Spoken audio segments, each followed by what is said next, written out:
CALS Renewable Energy. Believe in better. 30,000 கோடி ரூபாய் வருமானம் இருந்தது 50,000 கோடி ரூபாயாக இந்த 5 ஆண்டு காலத்துல மதுவினால் வரக்கூடிய வருமானம் உயர்ந்திருக்குன்னு சொன்னா இந்த இளைஞர்கள் மீது என்ன அக்கறை இருக்கக்கூடிய அரசாங்கம் இந்த அரசாங்கம் இருந்து கொண்டு இருக்கிறது? இந்த அரசாங்கத்திற்கு மீண்டும் இந்த இளைஞர்கள் எப்படியாவது வாக்களிப்பார்களா? அவங்களுக்கு வாக்களிக்க மாட்டாங்க. ஆனா ஏன் அதிமுக கூட்டணிக்கு அந்த இளைஞர்கள் வாக்களிப்பாங்க? வரேன். பாலியல் ரீதியாக துன்புறுத்தப்படுகிறாள், குற்றவாளியை பிடிச்சா கஞ்சா போதை. ஒரு குடும்பத்தை வெட்டி கொள்றாங்க, அந்த 2.5 வயது குழந்தை கத்துதுன்னு தரையில் அடிச்சு கொள்றாங்க. கஞ்சா போதையில் இருந்தோம். எந்த குற்றவாளியை பிடிங்க? திமுக இருக்காங்களா இல்லையா? இதை சொல்வதற்கு எந்த ஊடகத்திற்கு? ஆனா இந்த சூழல்கள் இருக்கும் போது அவங்க அதிமுக கூட்டணியை நோக்கி வரதற்கான இளைஞர்களை ஈர்க்க தலைவர்கள் அங்க இருக்கிறாங்களா? அதை தாண்டி ஆனா அவங்க வேற சில கட்சிகளை நோக்கி போறதுதானே பார்க்க முடியும். 2,000 ரூபாயோ 5,000 ரூபாய் காசை கொடுத்தோ ஏமாத்துவதற்கான சூழ்நிலைகள் எல்லாம் இன்றைக்கு இருக்காது. அவர்களுடைய சொல்லாதீங்க. என்ன சொல்லுவாங்க?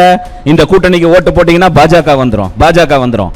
இன்னைக்கு நீங்க திமுக கூட்டணிக்கு ஓட்டு போட்டீங்கன்னா உங்க குடும்பம் நடுத்தருக்கு வந்துரும். பாஜக வருதோ இல்லையோ உங்க ஒருத்தருடைய குடும்பம் நடுத்தருக்கு வந்துரும். இல்ல நீங்க ஏற்கனவே முதல் கையெழுத்து பூரண மதுவிலக்குன்னு அறிவிச்சிங்க. இப்ப அதிமுக கூட்டணியில அந்த மாதிரி ஏதாவது ஒரு விஷயத்தை வலியுறுத்துவீங்களா?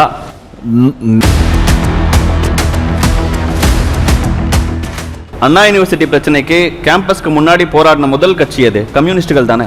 பாட்டாளி மக்கள் கட்சி போராடலையா? முதல் கட்சின்னு சொல்றேன். பாட்டாளி மக்கள் கட்சி போராடலையா? கம்யூனிஸ்டுகள் இல்ல. நான் கேட்பது பாட்டாளி மக்கள் கட்சி போராடலையா? நீங்க தமிழ்நாட்டுக்கு கம்யூனிஸ்டுகள் பிரச்சனைனா பேச மாட்டாங்கன்னு சொன்னீங்க.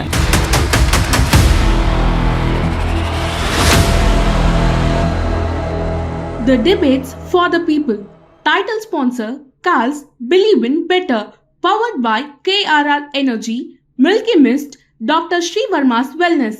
KRR Air, atmospheric gases and renewable company. Saving lives, transforming industries and protecting environment. Honey 65.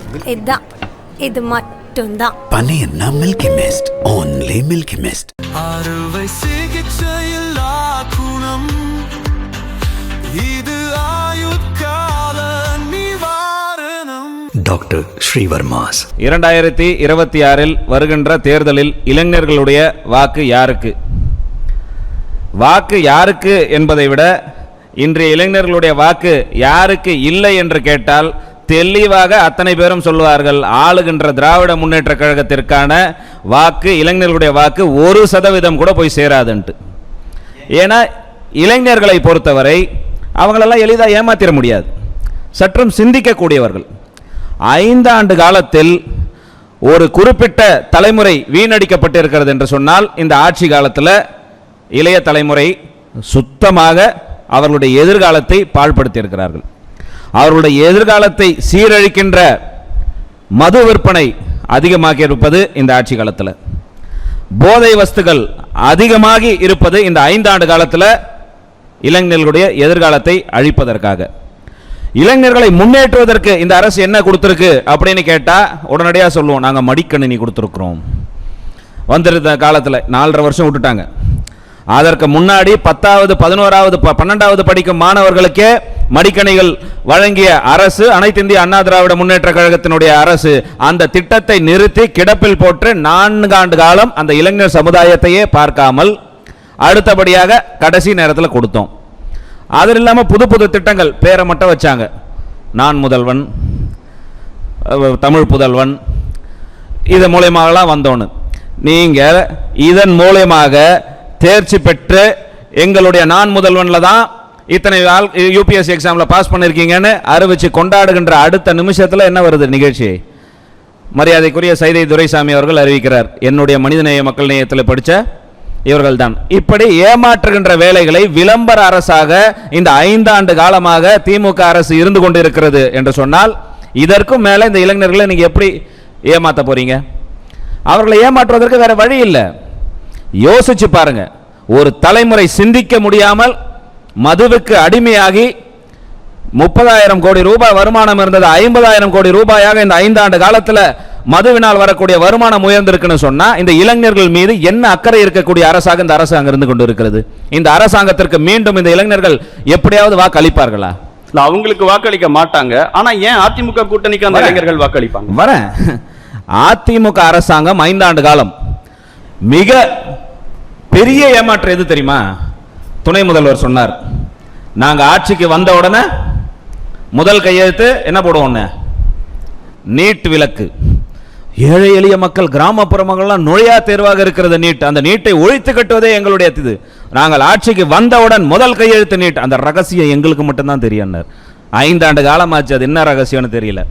ஆனால் மரியாதைக்குரிய எடப்பாடியார் அவர்கள் 2 ஆண்டு காலம் அந்த நீட்டை எதிர்த்து, மரியாதைக்குரிய மறைந்த முன்னாள் முதலமைச்சர் ஜெயலலிதா அவர்கள் நீட்டை போராடி 2 ஆண்டு காலம் விலக்கு வாங்கினாங்க. அதன் மூலமாக நிறைய கிராமப்புற மாணவர்கள் சென்றடைந்தாங்க. ஆனால் அதற்கு பிறகு ஏன் வாங்க முடியல?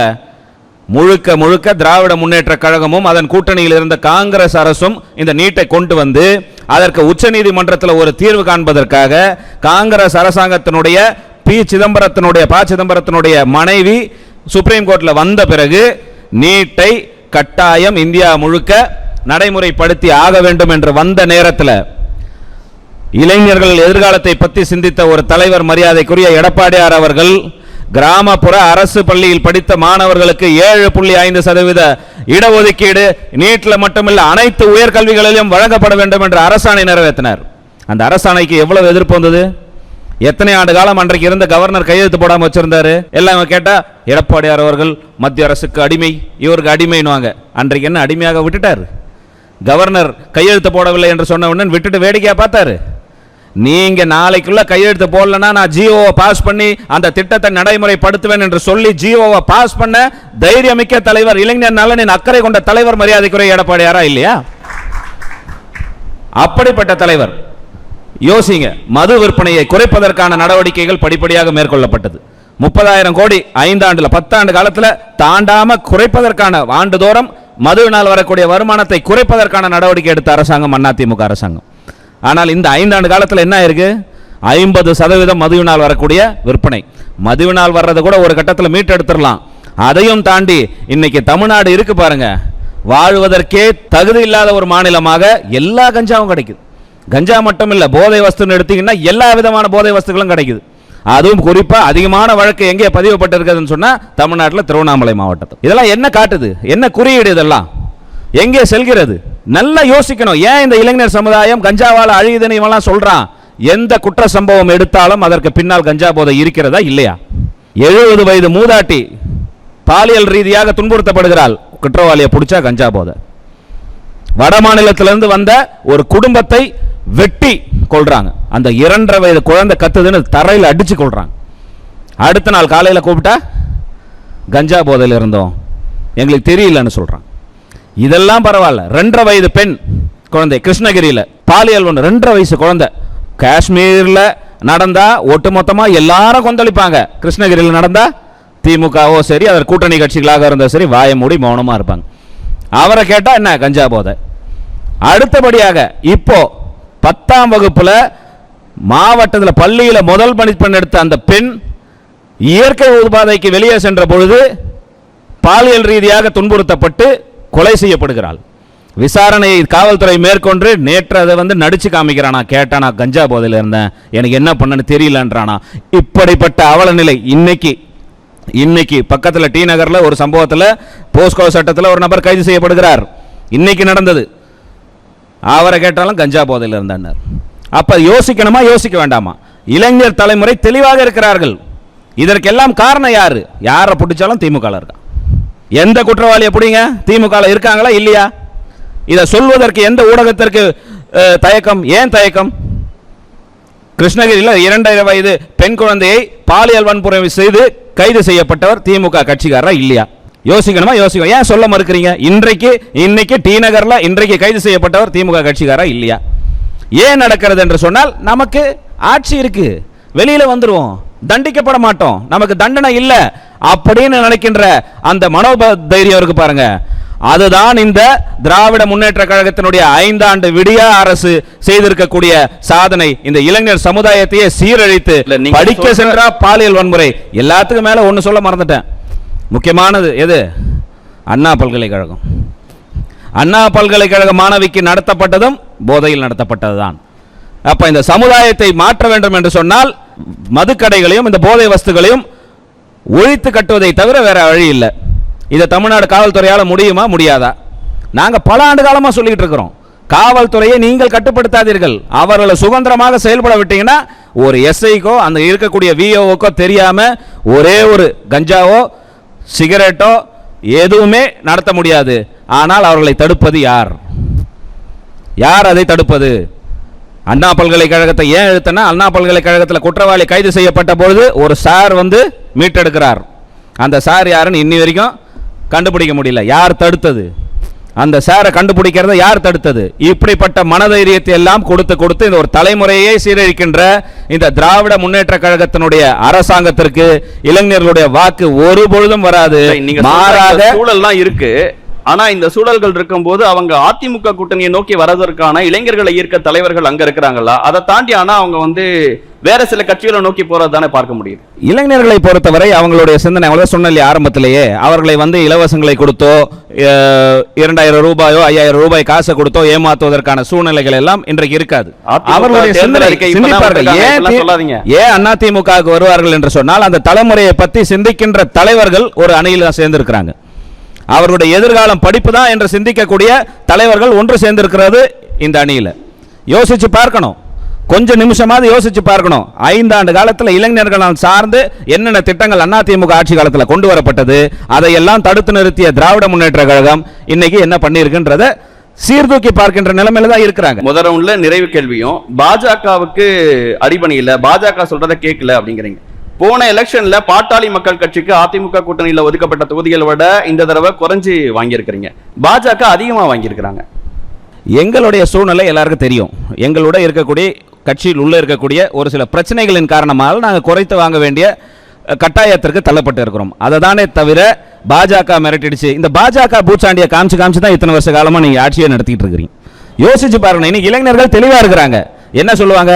இந்த கூட்டணிக்கு ஓட்டு போட்டீங்கன்னா பாஜக வந்துரும். இன்னைக்கு நீங்க திமுக கூட்டணிக்கு ஓட்டு போட்டீங்கன்னா உங்க குடும்பம் நடுத்தருக்கு வந்துடும். பாஜக வருதோ இல்லையோ உங்க ஒருத்தருடைய குடும்பம் நடுத்தருக்கு வந்துடும். அதுதான் இன்னைக்கு இருக்கக்கூடிய, அவங்களுக்கு தெரியாம ஒன்றும் கிடையாது. 10 லட்சம் கோடி கடன், 10 லட்சம் கோடி கடன் என்று சொன்னால் அந்த கடன் எங்கேருந்து கட்டுவாங்க? அவங்க சொந்த காசை வித்தா கட்ட போறாங்க? மறைமுகமாக வரி யார் மீது வந்து சேரும்? வந்திருக்கக்கூடிய ஒருத்தர் தலையில தான் வந்து சேரும். மின்சார கட்டண உயர்வு, பால் விலை உயர்வு, பஸ் கட்டண உயர்வு, எல்லா வரியும் எங்க போகும்? நீங்க கொடுக்கின்ற இதெல்லாம் இளைஞர்களுக்கு தெரியும். சீர்தூக்கி பார்க்கின்ற அறிவார்ந்த சமுதாயமாக இருக்கக்கூடிய அந்த இளைஞர்கள் ஒரு பொழுதும் திராவிட முன்னேற்ற கழகத்தை ஆதரிக்க மாட்டார்கள். ராஜீவ்காந்தி அவர்கள் பேசும்பொழுது சரி, மிக தெளிவான கஞ்சா புழக்கமே இல்லை, அரசு கடுமையான நடவடிக்கை எடுத்திருக்கிறது, இளைஞர் நலனில் நாங்கள் இத்தனை செய்திருக்கிறோம், அதனால் இளைஞர்களுடைய வாக்கு எங்களுக்கு தான் வரும் என்று பேசுவார்கள் என்று நினைத்தேன். ஆனால் அவர்களும் என்ன சொல்கிறார்கள் என்று சொன்னால், தன்னை தற்காத்துக் கொள்வதற்கான பேச்சாக தான் பீகாரை ஒப்பிட்டீங்களா, கர்நாடகாவை ஒப்பிட்டீங்களா, இதெல்லாம் விட தமிழ்நாட்டில் என்ன குறைந்து விட்டது? நாங்கள் கேட்பது என்னவென்று சொன்னால், தமிழ்நாட்டில் இது நடக்கிறதே, ஒரு தடவை நடக்கலையே, தொடர்ச்சியா திரும்ப நடக்கிறது.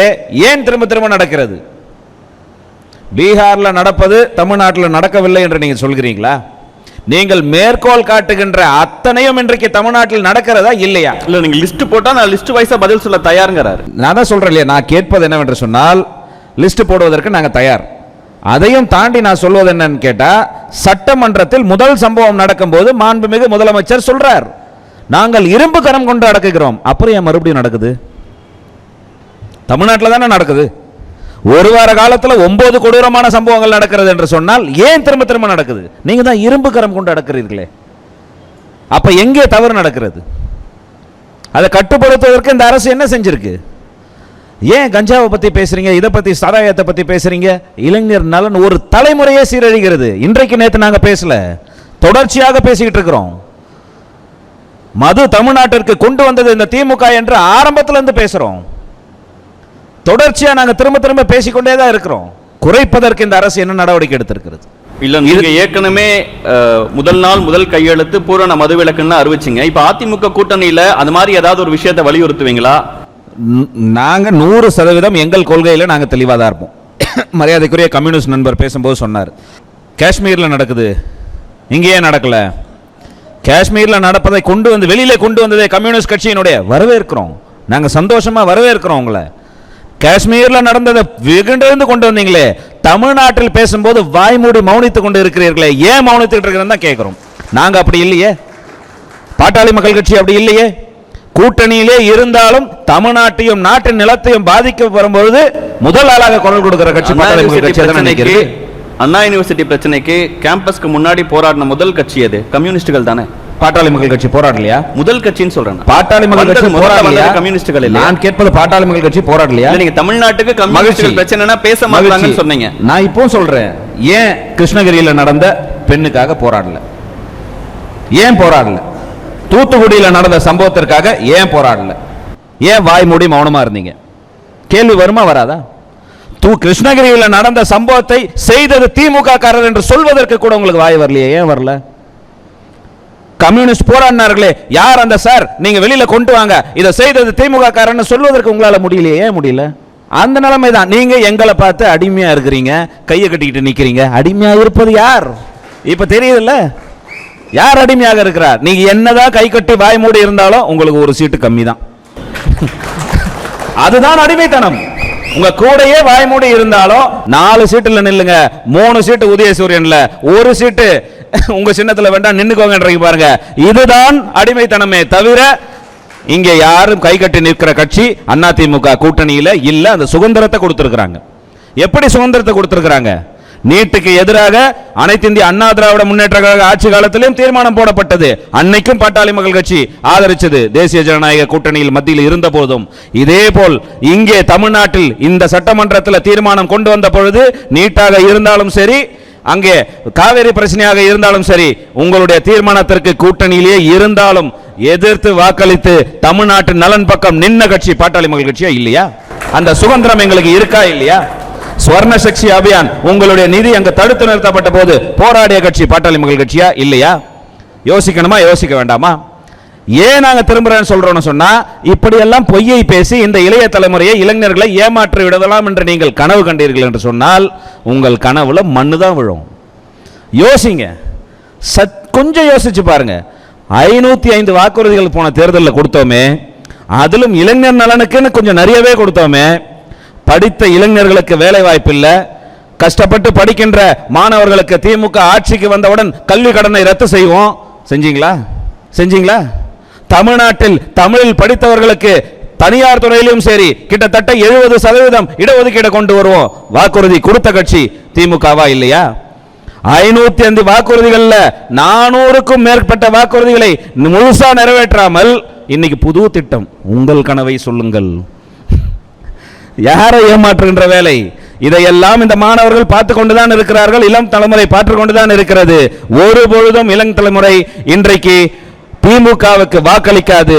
ஏன் பாமக இருக்கின்ற கூட்டணிக்கு வாக்களிக்க வேண்டும் என்று பட்டியல் போட வேண்டும் என்றால் பெருசா சொல்வேன். ஐயா உங்களுக்கு எதிராகவே நிப்பாரு போலயே. மறுபடியும் சொல், எது ஐயா உங்களுக்கு எதிராகவே நிப்பாரு போலயே. கொள்கை அளவுல மருத்துவர் ஐயாவுடைய அத்தனை செயல்களையும் வென்றெடுக்கின்ற கட்சி பாட்டாளி மக்கள் கட்சியாக தான் இருக்கும். எங்களுக்குள்ள ஏற்பட்டிருக்கின்ற வேலை நாங்க தெளிவா சொல்றோம். ஐயாவின் இந்த நிலைமைக்கு காரணம் திமுக நாங்க பகிரங்கமா குற்றச்சாட்டு. அடிப்படையில சொல்றோம் இல்லையா? வெளிப்படையாக வரப்போது பார்க்க தானே போறீங்க. திமுகவுடைய செயல்பாடுகள் அத்தனையும் நாங்க பகிரங்கமா தான் குற்றம் சாட்டுறோம். நான் சொல்லுவேன் பண்ணி உங்க ஐயாவை வந்து ஒரு டெசிஷன் எடுக்க வைக்க முடியும்னு நினைக்கிறீங்க? 100%. அதற்காக தான் எங்களுக்குள்ளே 2 பேர் வச்சிருக்காங்க. இதெல்லாம் திமுகவுக்கு கைவந்த கலை. நீங்க யோசிச்சு பாருங்க வரலாறு திரும்பி. தேசிய முற்போக்கு திராவிட கழகம் என்ற ஒரு கட்சி எதிர்கட்சியாக சட்டசபையில் உட்கார்ந்து ஆளுங்கட்சியுடன் மோதிய பொழுது அதிமுக உடைச்சதை திமுக தான் தேமுதிகவை அதிகமா உடைச்சு சட்டமன்ற உறுப்பினர்களை கொண்டு போய் திமுக சேர்த்த கட்சியா இல்லையா? சொல்லுங்க. இதெல்லாம் திமுக கை வந்த கலை. யாரை போய் சந்திச்சாங்க? புரியல. தேமுதிக எம்எல்ஏக்கள்லாம் யாரை போய் சந்திச்சாங்க? அதிமுக முதலமைச்சரை சந்தித்ததை விட தனியாக ஒரு இயக்கத்தை தொடங்கி திமுகவுடன் கூட்டணி வச்சு பிற்காலத்தில் திமுக கூடவே ஐக்கியமான வரலாறு தேமுதிகவிற்கும் திமுகவுக்கும் தான் உண்டு. ஏன் வைகோ அவர்கள் மதிமுகவை உடைத்த திமுக கொண்டு போய் சேர்த்துட்டாங்கன்னு சொல்லவில்லை. இதெல்லாம் கைவந்த கலை. அது ஒருபோதும் பாட்டாளி மக்கள் கட்சியிடம் பலிக்காது. ஏன் என்று சொன்னால் பாட்டாளி மக்கள் கட்சி என்ற ஒரு கட்சி மக்கள் நலனுக்காக உணர்வுபூர்வமாக துவங்கப்பட்ட கட்சி.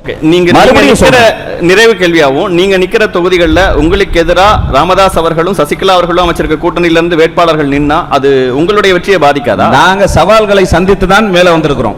ஒவ்வொரு இதுலயும் எங்களுடைய தடைகளை தாண்டி தான் வந்திருக்கிறோம். திமுக அது ஒரு யுக்தியாக பயன்படுத்தினால் அந்த சவாலையும் உடைத்து இந்த மக்கள் எங்க பக்கம் நிப்பாங்க. ஏன்னு சொன்னா எங்களுடைய சாதனைகள் அந்த மாதிரி. இப்போ மரியாதைக்குரிய நாம் தமிழர் நண்பர் சொன்னார் இப்படி போராடணும், அவர் சொன்னார் நாங்க போராடணும் அரிக்காப்பட்டியில. உங்கள் போராட்டத்திற்கு எல்லாம் முன்னோடியாக இருக்கின்ற கட்சி இன்றைக்கு இல்ல, துவக்க காலத்திலிருந்து பாட்டாளி மக்கள் கட்சி தான். ராமதாஸ் அரிக்காப்பட்டி எல்லாரும் சேர்ந்து தான், நாங்களும் கூட தான் இருந்தோம். அரிக்காப்பட்டியை அப்படி சொன்னார் கொண்டு வந்து, அரிக்காப்பட்டியை கொண்டு வந்ததுக்கு டங்ஸ்டன் அங்க நிறுவனத்திற்கு ஒப்பந்தம் போட்டு டெண்டர் விடுற வரைக்கும் அமைதி காத்த கட்சி அது. அதை ஏன் பேச மறுக்கிறீங்க? இன்றைக்கு தமிழ்நாட்டில் நடக்கின்ற அத்தனை பிரச்சனைக்கும் மூல புள்ளியாக இருக்குதா இல்லையா? நீட்டை பொறுத்த வரைக்கும் அப்படி பேசின மாணவி அனிதா இல்லையா, இறந்து விட்டார்கள் உண்மை.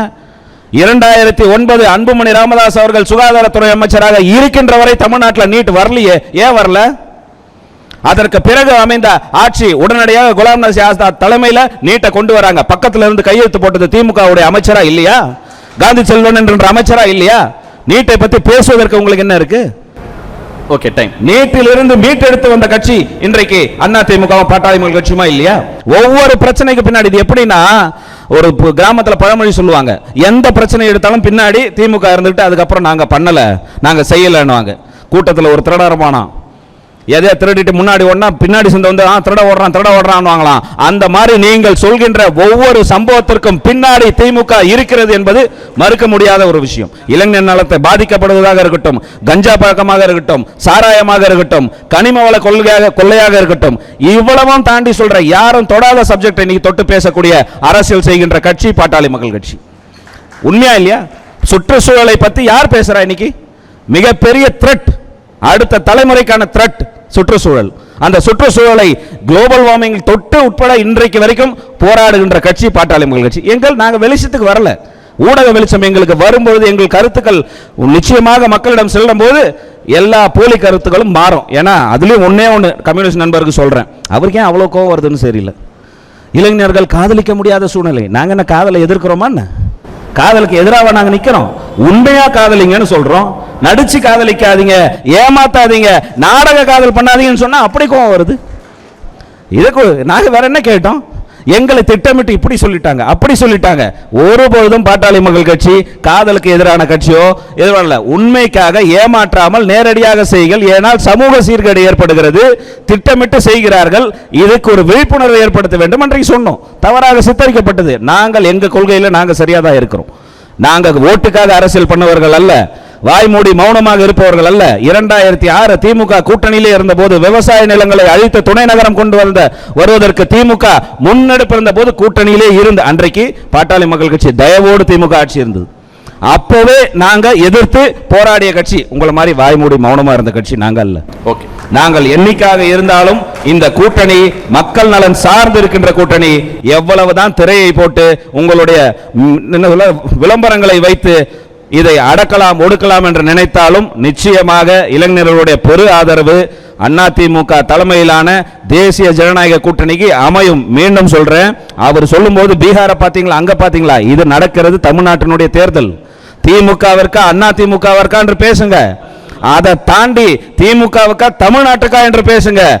பூச்சாண்டி காமிக்கிறீங்கன்னு சொல்றதுக்கு காரணம் எல்லாம் நீங்க மறுபடியும் பர் கேபிட்டாக்கு போறது, தனி மனித குறியீடை கொண்டு போவது, இது எல்லாம் நீங்க பாத்தீங்கன்னா உங்களோட தெலுங்கானா மேலதான் இருக்கிறாங்க, தொழில் வளர்ச்சியிலும் மேலதான் இருக்கிறாங்க என்று கூறிக்கொண்டு கல்யாண டைமே சேர்த்து பேசிட்டு இருக்கீங்க. நிச்சயமாக இந்த கூட்டணி வெற்றி பெறும் என்று கேட்டு வாய்ப்புக்கு நன்றி. ஓகே.